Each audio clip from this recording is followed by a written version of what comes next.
കേരളം വിഭജിക്കണമെന്നുള്ള സമസ്തയുടെ ആവശ്യം ഇത് വിഘടനവാദത്തിൻ്റെ ശബ്ദമാണെന്നും ഇത് അത്യന്തം പ്രതിഷേധാർഹമാണെന്നും ഭാരതീയ ജനതാ പാർട്ടി ആവശ്യപ്പെടുകയാണ്.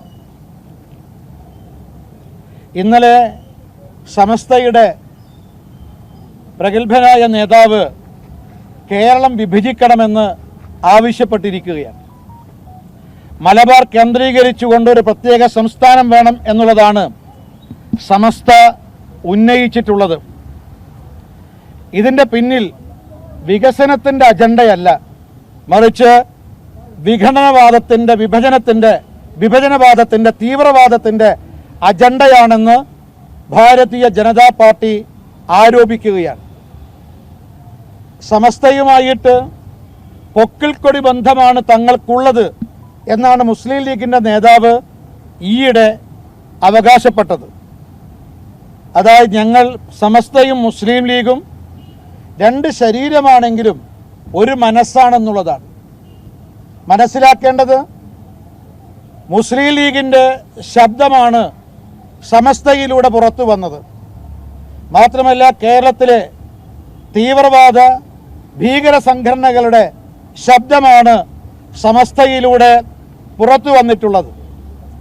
മുസ്ലിം ലീഗും തീവ്രവാദ സംഘടനകളും വിഘടന സംഘടനകളും എല്ലാം തന്നെ ഒരു കൂട്ടായ്മയായിട്ടാണ് കേരളത്തിൽ പ്രവർത്തിക്കുന്നത്.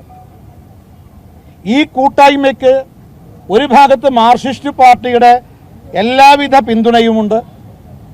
ഇക്കഴിഞ്ഞ തെരഞ്ഞെടുപ്പിൽ ഈ കൂട്ടായ്മ കോൺഗ്രസിനോടൊപ്പം UDF-നോടൊപ്പമാണ് ഉണ്ടായിരുന്നത്. മാർക്സിസ്റ്റ് പാർട്ടിയും കോൺഗ്രസും കേരളത്തിലെ തീവ്രവാദികൾക്ക് നൽകുന്ന പിന്തുണയും സഹകരണവുമാണ് തീവ്രവാദ സംഘടനകൾക്ക് കേരളം വിഭജിക്കണമെന്ന മലബാർ കേന്ദ്രീകരിച്ചൊരു സംസ്ഥാനം വേണമെന്നുള്ള ആവശ്യം ഉന്നയിക്കാൻ സാധിച്ചത്. PFI എന്ന തീവ്രവാദ സംഘടനയെ കേന്ദ്ര ഗവൺമെന്റ് നിരോധിച്ചിട്ടുണ്ടെങ്കിലും അവർക്ക് ഇവിടെ മറ്റു പല സംഘടനകളിലൂടെയും കേരളത്തിൽ പ്രവർത്തിക്കാൻ സാധിക്കുന്നു. അവരുടെ പ്രവർത്തനങ്ങൾ കേരളത്തിൽ വ്യാപകമായി നടന്നുകൊണ്ടിരിക്കുന്നു.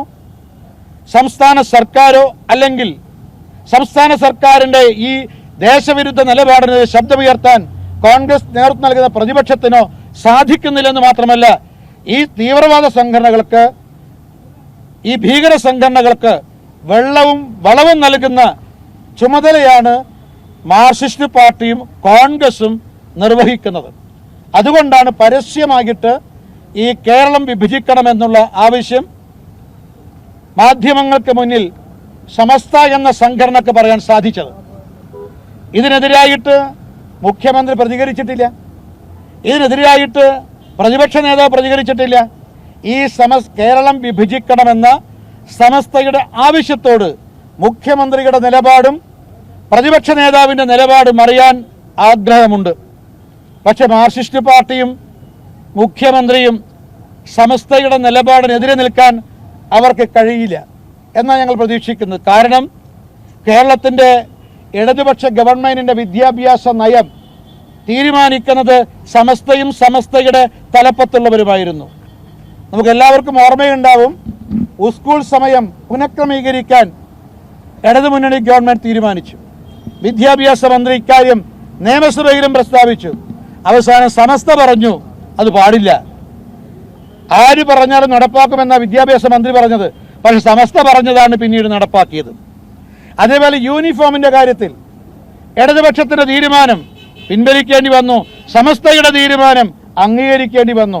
അതായത് ഇടതുപക്ഷ മുന്നണിയുടെ കേരള ഗവൺമെൻറ്റിൻ്റെ പല നയപരമായ തീരുമാനങ്ങളും കൈക്കൊള്ളുന്നത് സമസ്തയാണ്, അതുപോലെ തീവ്രവാദ സംഘടനകളാണ്. അപ്പം ഞങ്ങൾക്ക് ഒരു കാര്യം മാത്രമേ പറയാനുള്ളൂ, ഇത് ഒരു വികസനത്തിൻ്റെ അജണ്ടയായി ആരും കരുതരുത്. ഇത് വിഘടനവാദത്തിൻ്റെ, വിഭജനവാദത്തിൻ്റെ, ഈ തീവ്രവാദത്തിൻ്റെ അജണ്ട മാത്രമാണ് ഇതിനകത്തുള്ളത്. അതുകൊണ്ട് നേരത്തെ ചില സംഘടനകൾ പ്രത്യേക ജില്ല ആവശ്യപ്പെട്ടു.